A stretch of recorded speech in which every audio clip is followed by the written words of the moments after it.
السلام عليكم ورحمة الله وبركاته. وعليكم السلام ورحمة الله. الله أكبر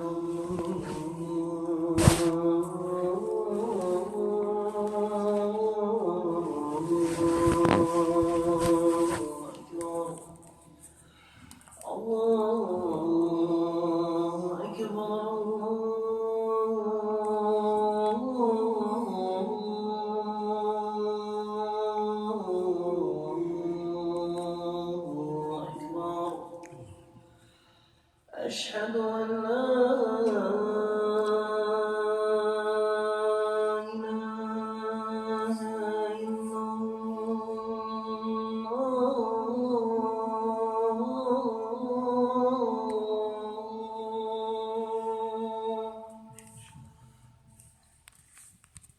أشهد أن لا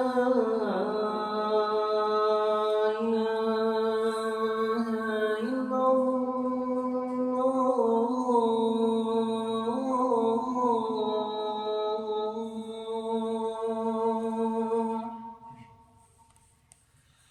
أشهد أن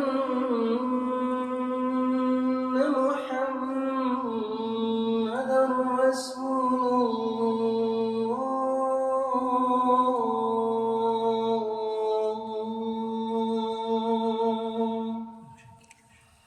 أشهد أن محمدًا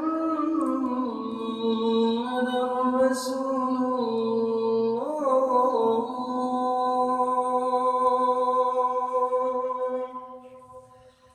حي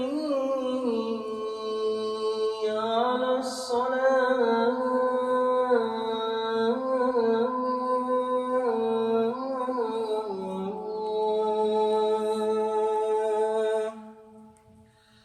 حي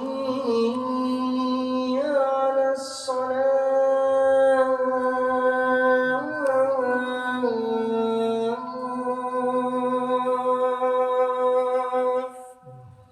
حي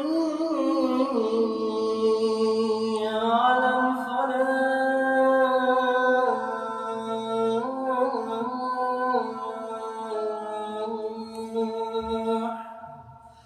حي على الفلاح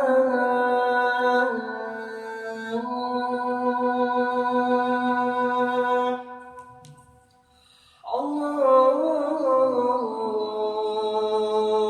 أكبر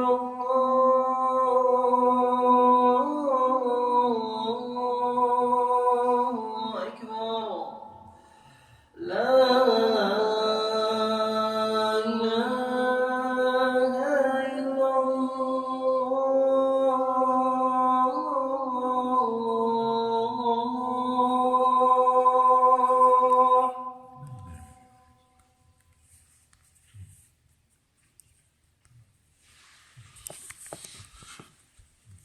إن الحمد لله نحمده ونستعينه ونستغفره ونعوذ بالله من شرور أنفسنا ومن سيئات أعمالنا من يهد الله فلا مضل له ومن يضلل فلا هادي له وأشهد أن لا إله إلا الله وحده لا شريك له وأشهد أن محمدا عبده ورسوله يا أيها الذين آمنوا اتقوا الله حق تقاته ولا تموتن إلا وأنتم مسلمون يا أيها الناس اتقوا ربكم الذي خلقكم من نفس واحدة وخلق منها زوجها وبث منهما رجالا كثيرا ونساء واتقوا الله الذي تساءلون به والأرحام إن الله كان لكم رقيبا يا أيها الذين آمنوا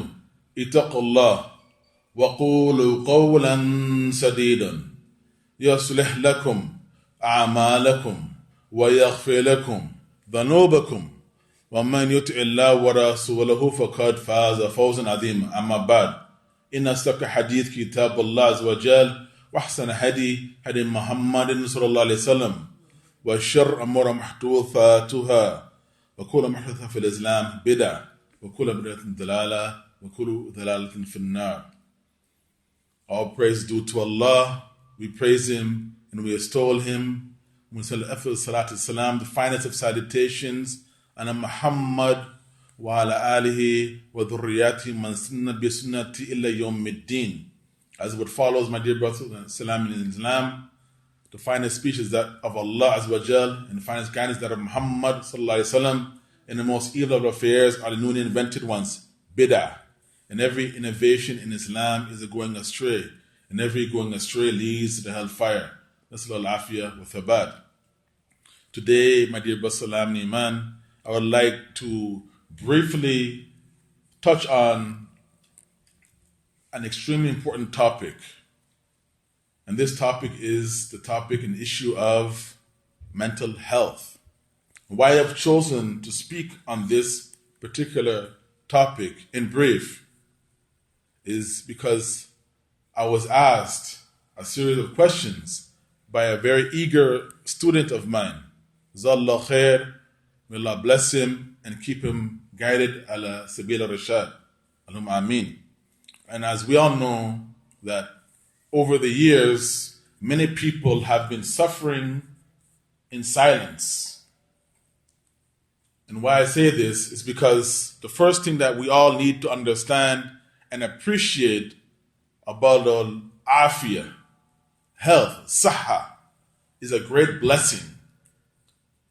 The physical health and the mental well-being is a blessing that we cannot even count or enumerate.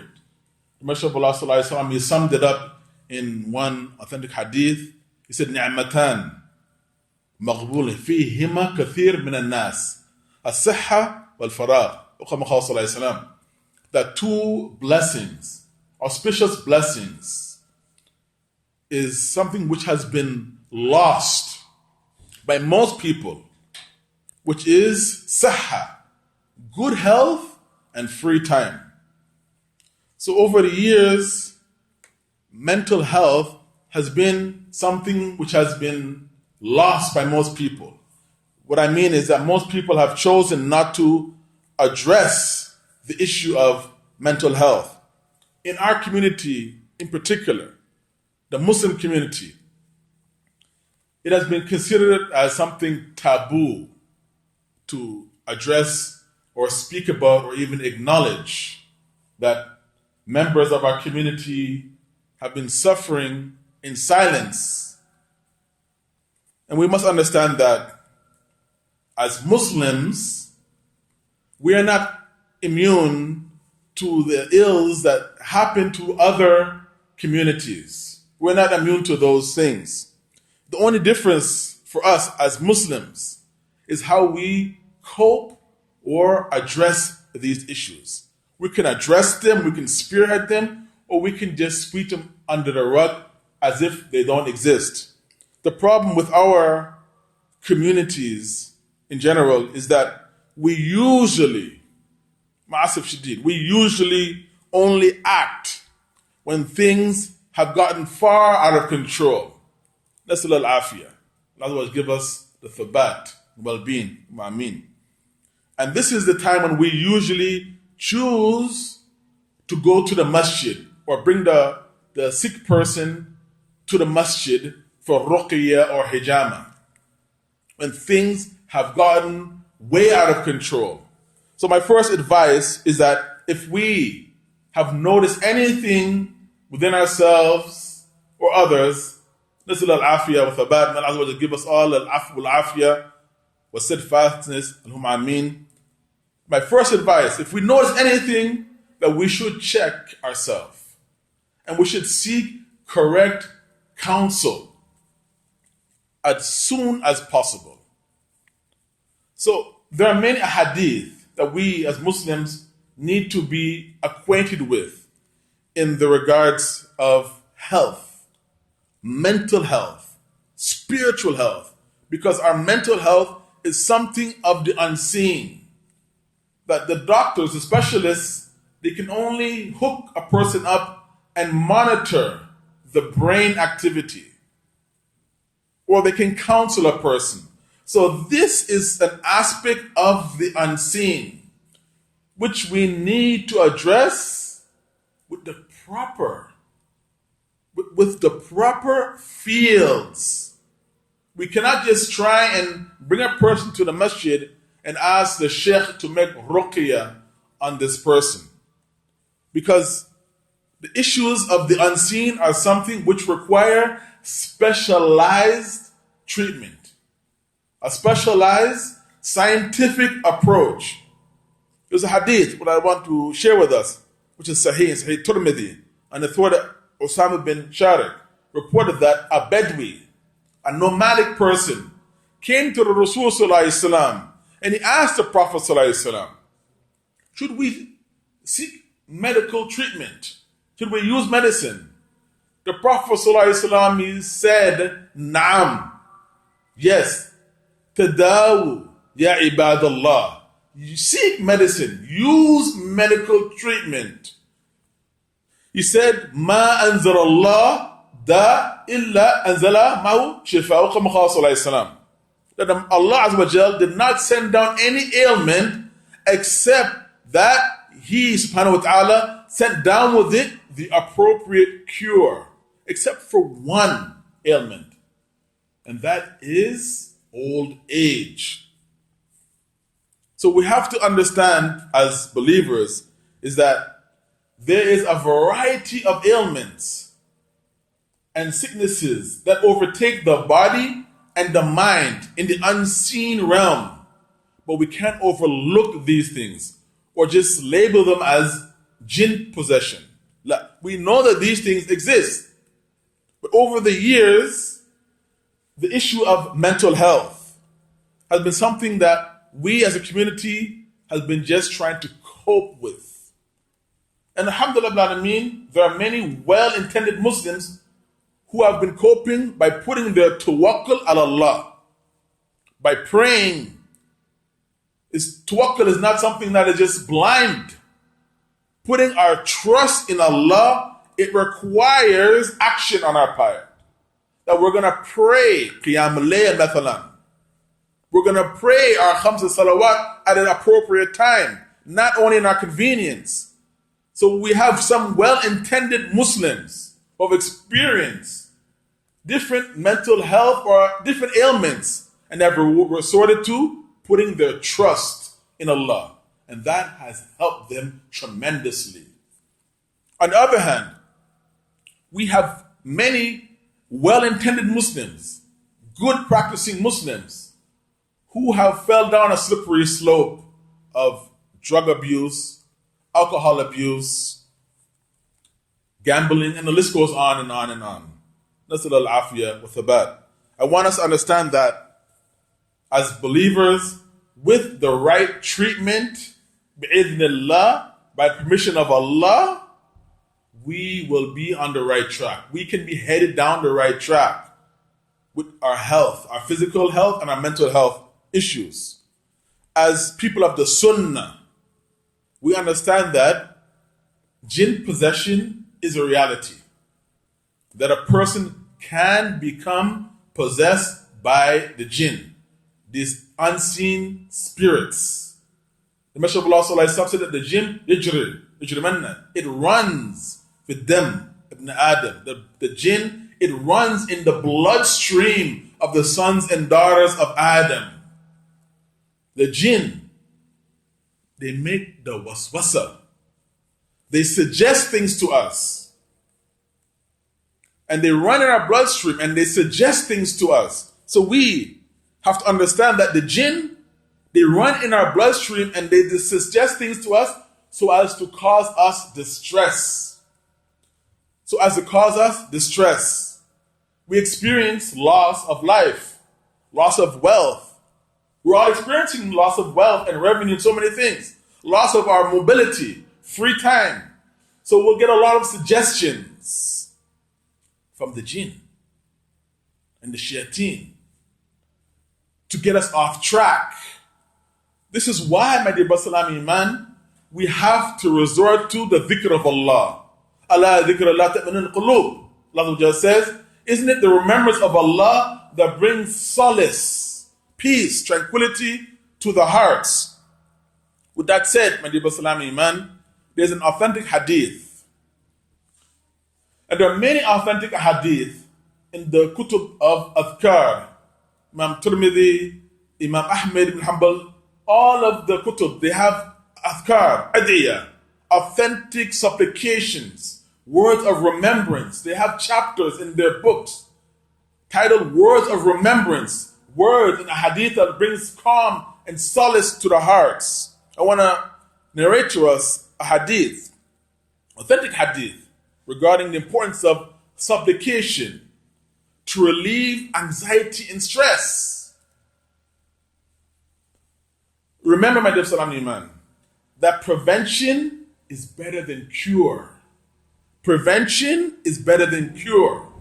The Prophet ﷺ used to seek refuge for Al-Hasan wal-Hussein from the evil eye. Preventive measures, my dear Salam Iman. The Messenger of Allah ﷺ, he resorted to what? Preventive measures by seeking the si'aza, words of remembrance for his grandchildren, Al-Hasan wal-Hussein.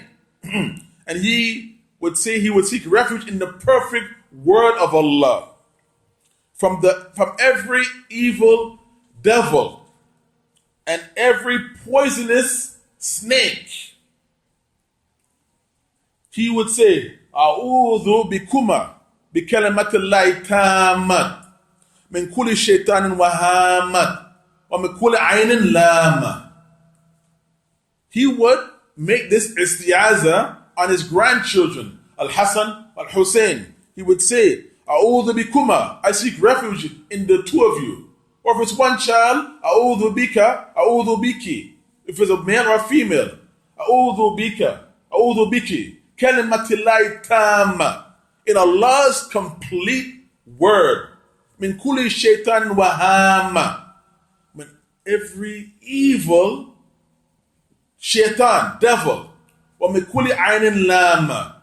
And from every malicious evil eye. The Messenger of Allah ﷺ said, Al-Ain al-Haq. The evil eye is the truth, it's a reality. That a person can become affected by the maleficent evil eye. But Allah has reminded us, Khudh hidrakum, that we as believers in Allah and His Messenger ﷺ, we should take our precautions. By doing what? Making the adhkar al-sabat wal-masa. Making the words of remembrance of Allah Ta'ala light and easy on our tongues. There's another hadith which has been collected in the Sunan of Abu Dawood, according to Suyuti, Sahih al-Suyuti, and the authority of Abu Sayyid al-Khudri, reported that the Messenger of Allah ﷺ, he entered the masjid one day, and he found an Ansari man sitting in the masjid by the name of Abu Umama. So the Messenger of Allah ﷺ, he greeted him, as we should as Muslims when we see a fellow believer, by saying Assalamu alaikum. He said, why are you in the masjid outside of the time of the salah? This Ansari man, he said that I was forced to come and sit here due to anxiety and debt. He was suffering from anxiety and debt. He owed people money. It caused him to just sit. The Messenger of Allah ﷺ asked him, shall I not teach you some words of remembrance that if you recite these words, it will remove your anxiety and sorrow from you and your stress? He said, Bala ya Rasulullah. Yes, please. The Messenger of Allah ﷺ advised this Ansari man. He said, recite these words that I will teach you in the sabah wal masa, in the morning and in the evening. He said, Allahumma inni a'udhu bika min al-hammi wa hazani wa a'udhu bika min ajli wa kasali wa a'udhu bika min jubni wa bukhli wa a'udhu bika min ghalabati din wa khar rijali. He said, Allahumma, O Allah, I seek refuge in you from worry and sadness. I seek refuge in you, O Allah, from weakness and laziness. I seek refuge in you, O Allah, from cowardice and miserliness. And I seek refuge in you, Allah, for being overwhelmed by debt and the tyranny of men. Abu Umama, he stated that I did what the Messenger of Allah Sallallahu Alaihi Wasallam advised me to do, and Allah Azza wa Jalla removed my distress and removed and paid my debts. Allahu Akbar. This isn't something of in the realm of mysticism that we should just sit down and just recite words of remembrance. No. We have to have firm faith in these words of remembrance. And we have to be in the habit of reciting these words of remembrance. It's not just a one-off. We have to be in the habit of reciting the adhkar and adiyah and reading Quran on a regular basis. So these sets of adhkar are something extra. And it shows, what do we learn? And what do we understand? What should we identify from this particular narration? Is that the companions of the Messenger of Allah Sallallahu Alaihi Wasallam, they were in the habit that when anything overtook them, they would run to the masjid. This is what Allah says, فَفِرُوا إِلَى اللَّهِ. Run to Allah. They were in the habit of going to the masjid, seeking refuge in the houses of Allah. So, becoming overcome with distress or anxiety over loss of wealth, health, a loss, a loved one, is something which is natural. We have emotions. We are an emotional creation of Allah. We are not robots. We are not animals. We are human beings. And we're filled with various types of emotions. But it's how we address them, how we deal with them is what makes us a perfect human being. We have to strive for ihsan, perfection in our deeds, in our iman. So this companion, which was the habit of the companions, radhiyallahu anhum, was to go to Allah, go to the masjid.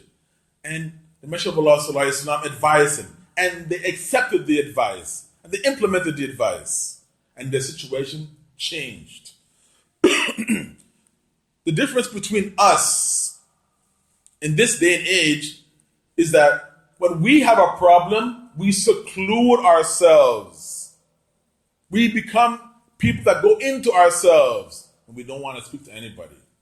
We don't want to seek the appropriate advice and we don't want to speak to anybody. Now we're in a situation where we are told to stay home. We cannot mix with others. This is a unique situation. So now we have to remember Allah more than ever before. We understand from this particular hadith that weakness and laziness has a difference. For a person to be weak is one thing, but laziness is when a person has an inability to do something. It's different when a person has the ability and chooses not to do something about their condition. When a person is unable, is incapable of doing a thing, is not the same as the person who chooses not to do something. In polite terms, when we fail to do a thing that we can and should do, they say that that person is procrastinating. But the reality is that the person is lazy. And most people who are lazy end up becoming weak in every aspect of life. So as believers, as Muslimin, as mu'mineen, we should be proactive. We should always be seeking after that which is better for us. The Messenger of Allah Sallallahu Alaihi Wasallam said that in many ahadith. Ahris ala ma yanfa'ak was'iz billah. We should be eagerly seeking after those things that will bring us benefit. If something were to overtake us, was'iz billah. We seek refuge in Allah subhanahu wa ta'ala. May Allah Azza wa Jal help us and give us the strength and the ability, the tawfiq, to overcome anything that comes our way. And may Allah Azza wa Jal make the dhikr of Allah wet on our tongues. Allahumma ameen, ameen, ameen.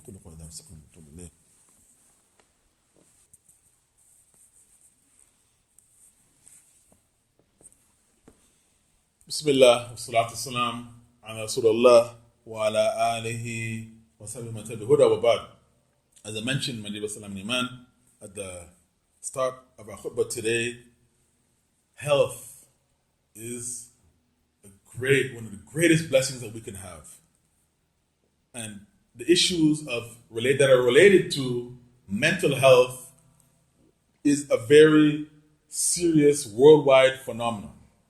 Today, especially, since the whole world has been forced to stay indoors, away from people due to COVID-19, and in our communities, our Muslim communities, we have found that we are very hesitant and reluctant or ashamed to seek help in regards to our mental health issues.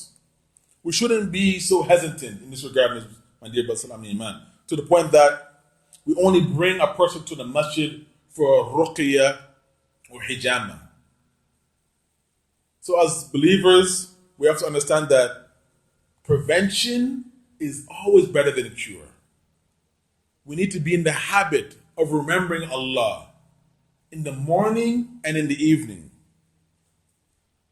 We, as believers, should always strive to live a productive lifestyle. And when we're in that habit of living a productive lifestyle while putting our trust in Allah, then we will, bismillah, understand that Allah Azza wa Jal is the real source of our cure.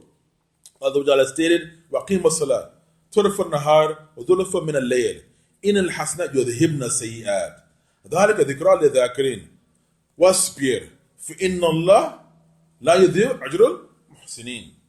Allah Azza wa Jal has stated we should establish the prayer in the morning and when the sun is setting. That verily the good deeds will wipe out the evil deeds. In al-hasana yudhibna sayyat. The good deeds will wipe away the anxiety, stress, sorrow. That is something which is a reminder for the mindful. And we should have patience on that path. Because Allah Azza wa Jal will be and with those who are patient, and He will not cause the rewards of those who are patient to be lost. Lastly, I want us to understand that mental health illness, the ayn, the nazar, jinn possession, all of these things can happen. Bi'idhnillah, by the permission of Allah Ta'ala. But we should not cause anything to make us become neglectful or heedless of the signs of Allah. I want to leave us with this hadith. It's collected in the Sahih Imam Bukhari and Muslim. And the word of Ibn Abbas, the Messenger of Allah Sallallahu Alaihi Wasallam, had stated that 70,000 people from my ummah, Muhammad Sallallahu Alaihi Wasallam, will enter into paradise without any adab wala hisab, without any punishment or any reckoning. No questions asked. Straight to paradise. They are the ones who do not ask for ruqyah, or they believe in omens or branding with fire. But they're the ones who put their trust solely on Allah Ta'ala.